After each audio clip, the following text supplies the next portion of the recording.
नमस्ते बच्चों, आज जो टॉपिक हम ले रहे हैं उसका नाम है डिटरमिनेंट्स। अब हम जब डिटरमिनेंट्स की बात कर रहे हैं तो डिटरमिनेंट्स और जो मैट्रिक्स है, ये जो चैप्टर है बहुत ही इंपॉर्टेंट चैप्टर है for the JEE points of view, क्योंकि इसके सिलेबस में जो जेई मेंस का सिलेबस होता है इसका वेटेज जो है बहुत ज्यादा होता है। तो आपको इस चैप्टर की सफिशिएंट प्रैक्टिस करनी है। पहले हम डिटरमिनेंट्स पढ़ेंगे और उसके बाद हम जो है मैट्रिक्स को पढ़ेंगे। अब यहां पर एक बात आपको पता होनी चाहिए कि जो डिटरमिनेंट्स एंड मैट्रिक्स के बारे में इस चैप्टर को जो हमको अभी तक बुक्स में मिलता है, इसको बहुत ही मैकेनिकल तरीके से बताया गया है। मैकेनिकल वे में इन चीजों को जो है सिलेबस को डाला गया है। कैसे हम बोल सकते हैं कि जैसे हमको कोई चीज सीखना है तो हम क्या करते हैं, हमको बताया गया है कि डिटरमिनेंट्स और मैट्रिक्स को सॉल्व करना है, बस। कहीं पर यह नहीं बताया जाता है कि मैट्रिक्स जनरली है क्या। तो हम 11th 12th में जो हम सीखते हैं वहां हमको ऐड करना, मल्टीप्लाई करना, मैट्रिसेस में इतना ही बताया जाता है। पर मैट्रिसेस जो है इससे भी बहुत ही वर्स्ट चीज है। बेसिकली मैट्रिक्स जो है, मैट्रिक्स क्या है, ये एक जो है लीनियर ट्रांसफॉर्मेशन के काम आती है। अब मैट्रिक्स के जो कॉलम्स हैं, मैट्रिक्स मतलब क्या होता है कि नंबर ऑफ अरेंजमेंट। अब नंबर ऑफ अरेंजमेंट किसमें है, रोज एंड कॉलम में। मैट्रिक्स के जो अरेंजमेंट रहता है वो रोज और कॉलम में होता है। अब मैट्रिक्स का जो हर एक कॉलम है वो एक जो है वेक्टर शो करता है। अब हम एक यहां पर जो है एक मैट्रिक्स लिख देते हैं। मैट्रिक्स हमारा जो है, जैसे हमने यहाँ पे ए लिख दिया और हमने इस तरीके से एक जो है हमने यहां पर ब्रैकेट बना दिया। अब इसके अंदर हमने लिख दिया 1 -2 3 2 1 5 3 2 1। इस तरीके से हमने जो है कोई भी एक जो है मैट्रिक्स को लिख दिया। अब मैट्रिक्स का जो हर एक कॉलम क्या है, एक वेक्टर शो करता है। जब हम एक मैट्रिक्स को दूसरे मैट्रिक्स से मल्टीप्लाई कर रहे हैं या फिर ऐड कर रहे हैं तो बेसिकली हम जो है लीनियर ट्रांसफॉर्मेशन जो लगा रहे होते हैं। पर हम यहां अपने आप को रिस्ट्रिक्ट रखेंगे कि क्वेश्चन को कैसे हमको यहां पे सॉल्व करना है। अब हम जो है डिटरमिनेंट्स पढ़ रहे हैं, हमको यहां पे पढ़ना क्या है, डिटरमिनेंट्स।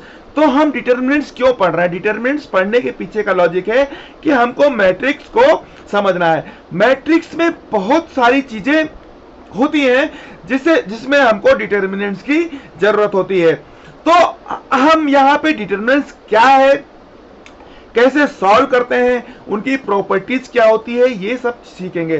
तो हमने स्टार्ट किया डिटरमिनेंट्स को पढ़ने से, और डिटरमिनेंट्स हम इसलिए पढ़ते हैं क्योंकि हमको जो है मैट्रिक्स को पढ़ना है। और मैट्रिक्स क्या होता है, मैट्रिक्स के जो कॉलम्स होते हैं ये जो है वेक्टर को रिप्रेजेंट करते हैं, और जो मैट्रिसेस हैं ये जो है लीनियर ट्रांसफॉर्मेशन के काम आती हैं।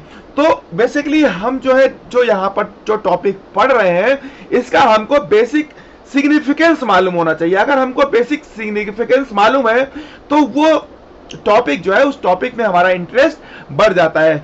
बेसिकली कुछ बच्चे होंगे जो आगे जाके मैथमेटिक्स पढ़ेंगे, और मैथमेटिक्स अगर जब हम पढ़ेंगे तो हमारा अगर इंटरेस्ट डेवलप होता जाता है तो हमको उस टॉपिक को पढ़ना और उसमें जो है चीजों को एनालाइज करना बहुत अधिक आसान हो जाता है। तो हमने एक मैट्रिक्स लिख दिया, अब ये एक मैट्रिक्स कहलाता है। अब हम किसी भी साइज का मैट्रिक्स ले सकते हैं, पर अगर इस मैट्रिक्स की बात करें तो ये जो मैट्रिक्स है हमारा, ये जो है 3x3 मैट्रिक्स है। इसको हम क्या बोल सकते हैं, 3x3 मैट्रिक्स। अब यहां पर क्या है कि जो है 3 कॉलम है और जो है 3 रो है। तो जब यहां पर 3 रो और 3 कॉलम है तो इसको हम जो है 3x3 मैट्रिक्स को हम बोलते हैं। अब यहां पर आप देखेंगे कि यहां पर ये जो एरा हमने बनाया हुआ है, ये जो साइन हमने बनाया हुआ है, ये जो साइन है, इसी साइन को हम जो है बोलते हैं this is the sign of matrix.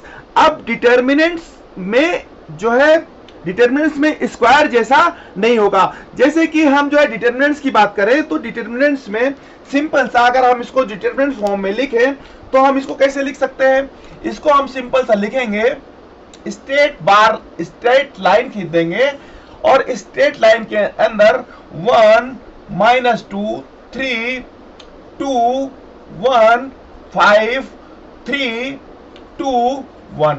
अगर हम जो है डिटरमिनेंट्स की बात करें तो डिटरमिनेंट्स में जो है ये है डिटरमिनेंट्स फॉर्म, ये है मैट्रिक्स फॉर्म। तो डिटरमिनेंट्स में हम जो है ये जो है स्क्वायर फॉर्म नहीं दिखेगा, ये सिंपल जो है स्ट्रेट वर्टिकल बार जैसा दिखेगा। अगर ये मैट्रिक्स है तो इससे एसोसिएटेड जो है एक नंबर होगा और वो जो नंबर है उसको हम बोलते हैं डिटरमिनेंट्स ऑफ दिस मैट्रिक्स। तो हर स्क्वायर मैट्रिक्स जिसमें, अब स्क्वायर मैट्रिक्स हम किसको बोलते हैं, जिसमें रोज और कॉलम जो है सेम हो उसको हम जो है स्क्वायर मैट्रिक्स बोलते हैं। ये जो है 1/1 फॉर्म में हो सकता है, 2/2 फॉर्म में हो सकता है और 3/3 फॉर्म में भी हो सकता है। हमारे लिए 2/2 और 3/3 ही काम का है, क्योंकि इसके ऊपर जो है हमारे सिलेबस में पूछा नहीं जाता है, इसके ऊपर का पार्ट जो है हमारे सिलेबस में नहीं है। तो जैसे हम एक स्क्वायर मैट्रिक्स है, तो ये स्क्वायर मैट्रिक्स है तो इससे एसोसिएटेड एक नंबर होगा और जिसे हम बोलते हैं डिटरमिनेंट्स ऑफ दिस मैट्रिक्स। तो ये कॉन्सेप्ट जो है अपने को समझना पड़ेगा कि कोई एक स्क्वायर मैट्रिक्स है तो स्क्वायर मैट्रिक्स जो है कुछ भी नहीं है, सिर्फ एक अरेंजमेंट ऑफ डाटा है, किसमें, रोज और कॉलम में। अगर हम मैट्रिक्स की बात कर रहे हैं तो मैट्रिक्स क्या है, अरेंजमेंट ऑफ डाटा है रोज और कॉलम में, और इससे ज्यादा कुछ नहीं है। और इसके ईच जो कॉलम्स हैं वो क्या है, एक वेक्टर को रिप्रेजेंट करते हैं। और मैथमेटिक्स में अगर हम फर्दर पढ़ते हैं तो ये जो है लीनियर ट्रांसफॉर्मेशन के काम आता है। तो यहां तक हमने समझ लिया। अब मैट्रिक्स क्या है, मैट्रिक्स से एसोसिएटेड एक नंबर होता है और जो नंबर होता है उस नंबर को हम बोलते हैं डिटरमिनेंट्स ऑफ दिस मैट्रिक्स। तो और इसको हम कैसे जो है वर्टिकल बार से जो है रिप्रेजेंट करते हैं। यहां पर आप देखेंगे कि स्क्वायर फॉर्म में है और यहां पर जो है वर्टिकल बार के फॉर्म में जो है हमने यहां पर वैल्यू को दिखाई हुई है। तो डिटरमिनेंट्स क्या है, एक्चुअल में क्या है, एक नंबर है और वो नंबर जो है वो डिटरमिनेंट्स जो है डिनोट करता है। अब यहां पर ये देखेंगे कि जैसे कि ये ए है, ए एक मैट्रिक्स है, तो अगर हमने इसको जो है डिटरमिनेंट्स फॉर्म में लिखना है तो हमने क्या लिख दिया, इस तरीके से लिख दिया, हमने लिख दिया ए जो है डिटरमिनेंट्स। तो इसको हम जो है ए डिटरमिनेंट्स बोलते हैं। और इसको हम कैसे लिख सकते हैं, इसको अगर हमको लिखना है तो हम इसको जो है इस तरीके से भी लिख सकते हैं, dt ए फॉर्म में भी लिख सकते हैं। और इसको अगर हमको लिखना है तो हम सिंपल सा जो है det ए ऐसे भी लिख सकते हैं। ये हमारा जो है डिटरमिनेंट्स ए को इस फॉर्म में भी लिख सकते हैं और ऐसे भी लिख सकते हैं। तो अब हम ये भी बोल सकते हैं कि ये जो है मॉड ए भी हो सकता है, क्योंकि मॉड को भी हम जो है इस तरीके से लिखते हैं। लेकिन जब हम नंबर की बात करते हैं, अगर कोई नंबर हमने लिखा है, नंबर को हमने इस तरीके से रिप्रेजेंट किया है, तो इसको हम जो है मॉड एक्स बोलेंगे। लेकिन अगर डिटरमिनेंट्स को हम अगर जो है वर्टिकल जो है बार से रिप्रेजेंट कर रहे हैं तो उसको हम जो है डिटरमिनेंट्स ऑफ मैट्रिक्स कहेंगे। तो अब हमको बोलना क्या है, कॉन्टेक्स्ट क्या है, उसके बेसिस पर हम बोलेंगे। तो हमने देख लिया कि जो मैट्रिक्स है, मैट्रिक्स को किससे एसोसिएटेड एक नंबर होता है और उस नंबर को हम बोलते हैं डिटरमिनेंट्स ऑफ मैट्रिक्स। तो मैट्रिक्स क्या है, मैट्रिक्स सिंपली एन एरे है और एरे मींस क्या होता है, नंबर ऑफ रोज और कॉलम। एरे मींस क्या हुआ कि number of rose and column. अब जो है matrix is simply an arrangement of number और मैट्रिक्स की कोई जो है वैल्यू नहीं होती है। मैट्रिक्स इज सिंपली एक अरेंजमेंट होता है और इसकी कोई जो है वैल्यू नहीं होती है। अब जो है डिटरमिनेंट्स की बात करते हैं, तो डिटरमिनेंट्स इंपॉर्टेंट क्यों है, डिटरमिनेंट्स इंपॉर्टेंट इसलिए है क्योंकि जो डिटर्मिनेंट्स है इसकी एक स्पेशल नंबर होती है, स्पेशल नंबर जो होती है वो उस मैट्रिक्स से एसोसिएटेड होती है। अब जो है डिटर्मिनेंट्स की वैल्यू इसलिए बढ़ जाती है कि इससे एसोसिएटेड एक नंबर आता है और वो जो नंबर है उस मैट्रिक्स से एसोसिएटेड होता है। तो यहां पर इंपॉर्टेंट है कि हम जो है ये वैल्यू, ये जो डिटर्मिनेंट की वैल्यू है इसको हम जो है कैसे जो है कैलकुलेट करते हैं, ये हमारे लिए बहुत अधिक इंपॉर्टेंट है। तो ये जो डिटर्मिनेंट्स है इसकी वैल्यू क्या है, तो इसको सॉल्व करेंगे और ये जो सॉल्व करने के बाद एक वैल्यू आती है, हम वो देखेंगे कि वो वैल्यू क्या है। तो इसे कहते हैं, इसको जब हम इसकी वैल्यू निकालेंगे तो उसको हम बोलते हैं एक्सपेंशन ऑफ डिटर्मिनेंट्स। अब determinants of square matrix A है, कोई भी डिटर्मिनेंट्स है जो कि स्क्वायर मैट्रिक्स जो है का ए है, तो उससे एक स्पेशल नंबर है, स्पेशल नंबर जो है मैट्रिक्स ए का होता है, वो जो स्पेशल नंबर आएगा उसी को हम जो है यहाँ पर जो है डिटर्मिनेंट्स बोल रहे हैं। अब किसी मैट्रिक्स का डिटर्मिनेंट हमको जो है पता करना है, तो डिटर्मिनेंट्स मैट्रिक्स का डिटर्मिनेंट्स अगर हमको कोई चीज बताता है तो हमको ये पता होना चाहिए कि ये जो डिटर्मिनेंट्स हम निकाल रहे हैं ये हमको क्या चीज बता रहा है। तो हमको जब डिटर्मिनेंट्स हम निकाल रहे हैं किसी मैट्रिक्स का, तो ये बताता है कि कोई भी वॉल्यूम में, किसी भी वॉल्यूम में उसकी स्केलिंग कितनी हुई है। पर अगर इसको यहाँ पे समझने की कोशिश करें तो ये कुछ मीनिंग आपने को रिप्रेजेंट नहीं कर रहा है। पर जैसे जैसे हम हायर मैथमेटिक्स में जाएंगे तो वहां पर हमको इसको जो है बहुत ही डिटेल में पढ़ना पड़ेगा और हमको बहुत सारी चीजें वहां पर जो है क्लियर होंगी। लेकिन अब हमको यहाँ पर जो है मैट्रिक्स समझ में आ गया, मैट्रिक्स के साथ साथ हमको डिटर्मिनेंट समझ में आ गया, मैट्रिक्स कैसे रिप्रेजेंट करते हैं ये हमको समझ में आ गया, और डिटर्मिनेंट्स क्या है ये हमको समझ में आ गया। ये चीजें पता होना बहुत जरूरी है, क्योंकि ये जो बेसिक चीजें हैं, अगर बेसिक चीजें अपने को नहीं पता है तो हमको जो प्रॉब्लम को सॉल्व करने में जो इंटरेस्ट आता है वो इंटरेस्ट डेवलप नहीं होता है।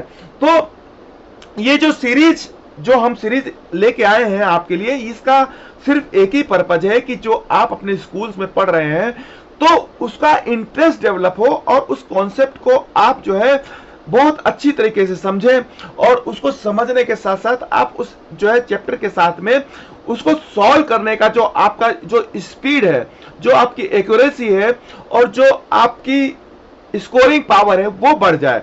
तो ये जो पूरा जो हमने यहाँ पे जो लेक्चर्स का सीरीज आपके लिए लेके आ रहे हैं उसका सिर्फ एक ही पर्पज है कि जो आपकी स्टडी है वो स्टडी आपकी इंटरेस्टिंग बन जाए, और उस इंटरेस्टिंग स्टडी के साथ जब आप पढ़ाई करो तो आप जो है ज्यादा नंबर स्कोर करो, और जब ज्यादा नंबर स्कोर करोगे तो आप अपने सर्किल में, अपने फ्रेंड्स ग्रुप में बहुत ज्यादा जो है खुश रहोगे, क्योंकि आपके नंबर ज्यादा आएंगे, और आपके ज्यादा नंबर आएंगे तो आप खुश रहोगे, और आपकी खुशी के कारण आपके पेरेंट्स खुश रहेंगे। तो आपका एक ही गोल होना चाहिए कि आप जो कॉन्सेप्ट समझ रहे हो उस कॉन्सेप्ट की बेसिक जो क्लैरिटी है वो आपके माइंड में होनी चाहिए, जिससे कि आप जब टॉपिक्स को आप आगे जब पढ़ते जाओ तो उससे जो है आपका इंटरेस्ट डेवलप होता जाए, और किसी चीज में अगर एक बार आपका इंटरेस्ट डेवलप हो गया तो उसके मार्क्स को अचीव करने में आपको जो है बहुत अधिक सहूलियत होगी। और आप जो है देखेंगे कि जो आपके अदर जो सर्किल है, फ्रेंड सर्किल है, उनमें भी आप जो है चीजों को अच्छी तरीके से जो है पहुंचा पाएंगे, और आप जो है अपने जो आपका जो गोल है वो गोल को अचीव करने में आपको बहुत अधिक सहूलियत होगी। तो हो बच्चों, आपको यहां तक समझ में आ गया है। अब डिटर्मिनेंट्स की बात करते हैं, तो हम ये डिटर्मिनेंट से इसकी वैल्यू को हमको निकालना है। तो हम जो है अब इसकी वैल्यू को निकालने के लिए हमको क्या करना पड़ेगा, एक्सपेंशन ऑफ डिटर्मिनेंट्स करना पड़ेगा। तो एक्सपेंशन ऑफ डिटर्मिनेंट्स अगर हमको करना है तो हम यहाँ पे क्या कर रहे हैं कि हम जो है उसकी वैल्यू को इवेल्युएट करते हैं। तो अब ये जो है हमने एक एग्जाम्पल से समझा दिया। अब जो है कोई डिटर्मिनेंट्स, कोई हमारा मैट्रिक्स है और उसका जो डिटर्मिनेंट्स फॉर्म है उसको अगर हमको जो है रिप्रेजेंट करना है, तो डिटर्मिनेंट्स को हम रिप्रेजेंट कैसे करते हैं, डेल्टा से रिप्रेजेंट करते हैं। और इसको हमको अगर लिखना है तो हम सिंपल सा इस तरीके से जो है हमने जो है एक वर्टिकल बार खींच दिया। अब इसमें क्या है, हमको जो है इसमें जो नंबर्स है उन नंबर्स को हमको जो है लिखना है। तो हम नंबर को कैसे लिखेंगे, A11। अब ये हमारी जो है रोज आएंगी और इस तरीके से हमारी जो है कॉलम आएंगी। तो हमने यहाँ पे 1 1 1 2 और 1 3 इस तरीके से जो है हमने यहाँ पर रिप्रेजेंट किया। और दूसरा जो हमारा जो रो है उसको हमने रिप्रेजेंट किया A21 A22 A23 और जो तीसरी रो है उसको हमने रिप्रेजेंट किया A31 A32 A33। इस तरीके से हमने जो है यहां पर रिप्रेजेंट किया। अब यहां पर यह समझना बहुत इंपॉर्टेंट है कि इसकी जो नंबरिंग है, नंबरिंग का एक स्पेशल तरीका होता है। जैसे कि हमने A11 बोला तो यहां पर जो पहला 1 है ये क्या है, जो है पहला नंबर जो है रो का होता है और जो दूसरा नंबर होता है वो क्या होता है, कॉलम का होता है। तो अगर हम यहां पर कहें कि ये जो रो है, ये रो जो है हमारी क्या है, फर्स्ट रो है, तो यहां पर पहला आपको टर्म आपको 1 1 दिखेगा, A11 A12 A13। लेकिन जब हम दूसरे रो में आएंगे तो यहां पर जो दूसरा रो है वहां पे A21 A22 A23 हमने यहां पर जो है लिखा हुआ है। जब तीसरे रो में आएंगे तो तीसरी रो हमारी क्या हो गई, A31 A32 A33। जैसे हमने यहां पर जो है रोज को रिप्रेजेंट किया है वैसे ही कॉलम, ये हमारा पहला कॉलम है। तो पहले कॉलम में हमने क्या बताया है, A11 A21 A31, यानी जो ये पहला कॉलम है, जो पहला नंबर है वो डिनोट कर रहा है रो को और जो दूसरा नंबर है वो डिनोट कर रहा है कॉलम को।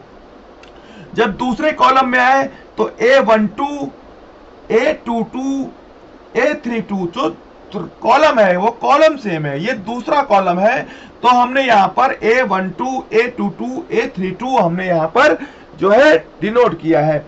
और उसी तरीके से जब थर्ड कॉलम में आते हैं तो थर्ड कॉलम में हमने क्या लिखा है, A13 A23 A33। जो थर्ड कॉलम है, थर्ड कॉलम को हमने जो है इस तरीके से रिप्रेजेंट किया है। तो ऐसे नंबरिंग करने से हमको जो है पोजीशन क्या है वो हमको पता चल जाती है कि वैल्यू जो है हमारी कहां पर है। अब हमने ये जो डिटर्मिनेंट्स है, डिटर्मिनेंट्स हमारा जो है 3/3 का है, इसका एक्सपेंशन यानी सिंप्लीफाई करने के बाद इसकी वैल्यू क्या आएगी ये हमको जो है यहां पर निकालना है। तो इसकी वैल्यू को निकालने के लिए हम सिंपल सा क्या करते हैं कि इसको जो है, इसको हम कैसे लिखते हैं, अब हमको इसको लिखना है तो अगर इसकी वैल्यू निकालनी है तो A11 C11 plus A12 C12 plus A13 C13। इस तरीके से जो है हम इसको रिप्रेजेंट करते हैं। तो अब यहां पे बात आती है कि हमने जो है A11 तो यहां से लिख दिया, A12 यहां से लिख दिया, A13 यहां से लिख दिया, पर जो C11 C12 और C13 ये हमने लिख दिया है, ये क्या चीज है ये हमको पता करना है। तो जो C11 है या फिर C12 है या फिर C13 है, तो C11 क्या है, C11 है कोफैक्टर ऑफ A11। जो C12 है कोफैक्टर ऑफ 12 और जो C13 क्या है, कोफैक्टर ऑफ A13। तो यहां तक हमने समझ लिया कि ये जो डिटर्मिनेंट्स है, डिटर्मिनेंट्स को हमको एक्सपेंशन करना आना चाहिए। एक्सपेंशन करने से एक वैल्यू आती है और वो वैल्यू निकालने के लिए हमने जो है इसको इस फॉर्म में लिख दिया। अब हमने यहाँ पे एक नए टर्म्स को डिनोट किया, C11 C12 C13। तो हमको ये पता होना चाहिए कि C11 क्या है, C12 क्या है और C13 क्या है। तो C11 क्या है, C11 क्या है, कोफैक्टर ऑफ A11 है, C12 कोफैक्टर ऑफ A12 है और C13 जो है कोफैक्टर ऑफ जो है A। तो जो C13 है कोफैक्टर ऑफ A13 है। तो यहां तक हमने समझ लिया। अब हमको जो है C11, C12, C13 इसको हमको जो है लिखना है यहां पे। तो हम इसको कैसे लिख सकते हैं? इसको हमको अगर लिखना है तो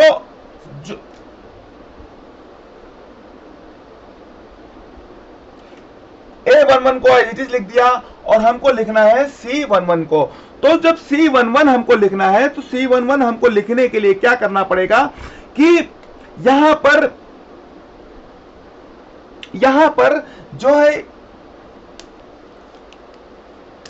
जो पहली रो है, पहला कॉलम और पहली रो, इसको हमको जो है हाइड करना रहेगा। तो इसको हमने क्या किया, हाइड कर दिया, क्योंकि हमने A11 लिखा है तो A11 वाली रो कॉलम और A11 वाली रो को हमको जो है हाइड करना है। तो हमने इसको जो है हाइड कर दिया। तो हमारे पास जो है ये चार वैल्यू यहां पर लिखी हुई मिली। तो इन चार वैल्यू को हमको जो है मल्टीप्लाई करना पड़ेगा। तो चार वैल्यू को हमको मल्टीप्लाई करने के लिए हमको जो है सिंपल सा जो है इस तरीके से मल्टीप्लाई करना पड़ेगा। तो हम क्या लिखेंगे, A22 into A33 minus A23 into A32। इस तरीके से हमने जो है वैल्यू एक्सपेंड करके यहां पर लिख दी कि ये जो हमारी वैल्यू है हमने A22 into A33 minus A23 into A32 इसको हमने यहां पे लिख दिया। तो हमने C11 की वैल्यू यहां पर लिख दी। अब जो है जो सेकंड जो है हमारी वैल्यू उसको हमको लिखना पड़ेगा माइनस A12 अब जो है हमको लिखना है C12 को। तो C12 को लिखने के लिए हमको A12 वाला जो कॉलम है इसको जो है हमको ये वाला कॉलम जो हमारा आएगा ये वाला कॉलम और ये वाला रो, ये जो है इसको हमने हाइड कर दिया, इस रो को और इस कॉलम को हाइड कर लिया। तो हमारे पास क्या बचा, A21 हम यहां पे लिख देते हैं A21, A31 और A23 और A33 ये यहां पर बचा। तो हमने यहां पर इसका जो है मल्टीप्लाई कर दिया। तो ये मल्टीप्लाई करने के बाद जो आएगा उसको हम यहां पर लिख देंगे। तो हम यहां पे क्या लिखेंगे, A21 A33 minus A23 A31 ये हमने यहां पर लिख दिया। अब यहां पर हमने एक माइनस का साइन लगाया है। इसमें बहुत सारी गलतियां बच्चे करते हैं, तो हम अभी इसको समझते हैं। तो हम जो है थर्ड C13 को भी लिख लेते हैं। तो हम लिख दिया हमने प्लस A13। अब हमको लिखना है C13 को। तो C13 को लिखने के लिए क्या करना पड़ेगा, हमको जो है A13 वाले कॉलम और A13 वाले रो को हाइड करना पड़ेगा। तो हमारे पास जो दूसरा लिख के आएगा यहां पर, जो यहां पर जो है A13 को हाइड करेंगे, A13 वाले कॉलम और रो को, तो यहां पर लिख के आएगा A21 A31 A22 और A32 इस तरीके से आएगा। इसको भी हम जो है क्रॉस मल्टीप्लाई कर देंगे तो हमारा यहां पे क्या आ जाएगा, A21 A32 minus A22 A31 इस तरीके से जो है हमारा जो है एक्सपेंशन आ जाएगा। तो ये हमने जो है एक्सपेंशन यहां पर लिखा। अब ये जो एक्सपेंशन हमने यहां पे लिख दिया है, यहां पर ये जो कोफैक्टर का जो साइन है, कोफैक्टर का साइन है, हमने यहां पे प्लस लिखा, यहां पर हमने माइनस लिखा और यहां पर हमने प्लस लिखा। तो ये चीज जो है जो कोफैक्टर का साइन है, इसको हम क्यों जो है यहां पर प्लस लिख रहे हैं, यहां पर माइनस लिख रहे हैं, यहां पर प्लस लिख रहे हैं, ये हमको समझना बहुत अधिक जरूरी है। अब हम जो है जो कोफैक्टर का जो साइन है, अब ये हम ऐसा यहां पर क्यों माइनस लिख रहे हैं, इसको हम जो है यहां पर समझ लेते हैं। तो जो कोफैक्टर का साइन है ये क्या रहता है कि हमको जो है कोफैक्टर का साइन -1 की पावर r प्लस सी इस तरीके से डिनोट करते हैं। रो और कॉलम जो है जो लिखा हुआ है वो पर्टिकुलर नंबर का जो रो और कॉलम है उसकी वैल्यू लिखते हैं और -1 को उसके पावर में लिख देते हैं। तो जैसे कि अब हम पहले केस में करते हैं, A11 के केस में क्या होगा, रो भी 1 है कॉलम भी 1 है, तो यहाँ पे हो जाएगा -1 की पावर 2, तो ये प्लस हो जाएगा, तो यहाँ पे हमने प्लस लिख दिया है। सेकेंड केस में A12 है, तो A12 जो है कोफैक्टर है, इसका साइन क्या होगा, R इक्वल टू 1 आ रहा है और C इक्वल टू 2 आ रहा है, तो यहाँ पर क्या हो जाएगा -1 की पावर 3, यहाँ पे हो जाएगा -1 की पावर 3, तो यहाँ पर क्या हो जाएगा, ये -1 आ जाएगा।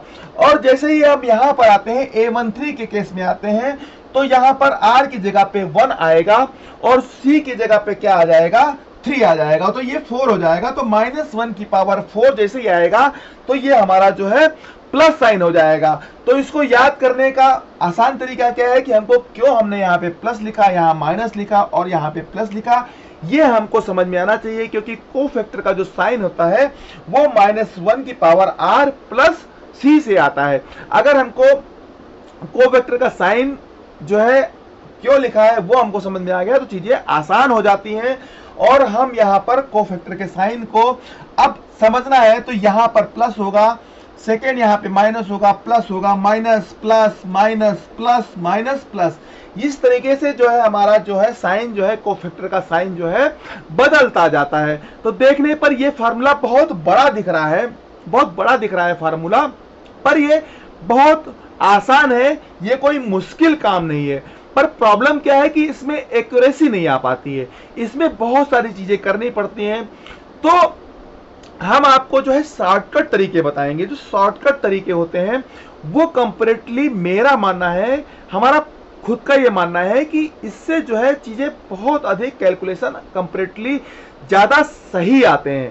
तो अब जो शॉर्टकट तरीके हैं वो शॉर्टकट तरीके हम आपको यहाँ पर बताएंगे, जिससे कि आपका जो इतना बड़ा फार्मूला है जिसको करने में मिस्टेक्स होती हैं, तो मिस्टेक जो होती हैं तो उनको अवॉइड करने के लिए जो शॉर्टकट तरीके तो होते हैं उसमें कंपैरेटिवली कम मिस्टेक होती है।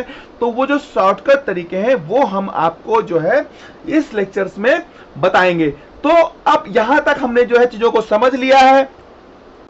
तो अब जो है ये जो हमने एग्जाम्पल स्टार्टिंग में लिया था इसको हम जो है सॉल्व करते हैं, और इसका जो आंसर है, आंसर जो है 1 शॉट में आना चाहिए, और 1 शॉट में जो है करेक्ट आंसर आना चाहिए। अगर आप 1 शॉट में इसका आंसर लिख पाते हैं तो जो है बहुत ही अच्छी बात है, और इसी की प्रैक्टिस हमको यहाँ पर करनी है।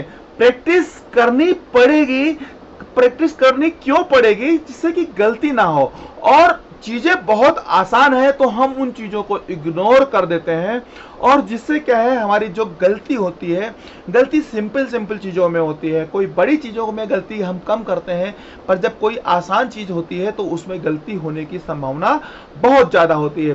तो ये जो क्वेश्चन है, इस क्वेश्चन को अगर हमको सॉल्व करना है, सिंपल सा 1 शॉट में इसका आंसर लेके आना है, तो हम क्या करते हैं, हम सिंपल सा इस क्वेश्चन को सॉल्व करते हैं। तो हमने क्या लिखा, यहाँ पे जो है सिंपल सा 1 लिखा, ये कॉलम और इस रो को हमने हाइड कर दिया, तो हमारे पास क्या आया 1:1 1, क्या लिखा हमने यहाँ पे 1:1, और माइनस माइनस जो है हो गया अपना 10, ये आया। फिर हमने माइनस का साइन लगाया, हमने -2 लिखा, -2 लिखा, हमने इस कॉलम, इस रो और इस कॉलम को हाइड किया, तो हमारे पास ये बचा जो है 2 1 जा 2 और -5 3 जा 15, प्लस अब हमने क्या लिखा, 3 वाले कॉलम और 3 वाले रोज को हाइड कर लिया, तो हमारे पास क्या आ गया 2 2 जा 4 माइनस जो है 3 1 जा 3, ये हमारे पास जो है वैल्यू आ गई। हमने पहले इसको लिखा, तो हमने इस कॉलम और इस रो को हाइड किया, तो हमने यहाँ पे मल्टीप्लाई किया 1:1 और 5 2 जा 10 -10, फिर मैंने माइनस का साइन लगाया, -2 जो है -2 यहाँ पे लिख दिया, और हमने जो है ये कॉलम और इस रो को हाइड किया, तो 2 1 जा 2 -15 लिखा, प्लस हमने क्या लिखा यहाँ पे जो है +3 लिख दिया, और हमने 3 वाले कॉलम और रो को हाइड किया, तो 2 2 जा 4 -3 लिख दिया। अब हमारे पास यहाँ पे क्या आ गया, यहाँ पे आ गया -9, तो यहाँ पे हमने लिख दिया -9, यहाँ पे क्या आ गया हमारा जो है, यहाँ पे हुआ जो है -13 और ये हो गया 2, तो ये हमारा हो गया प्लस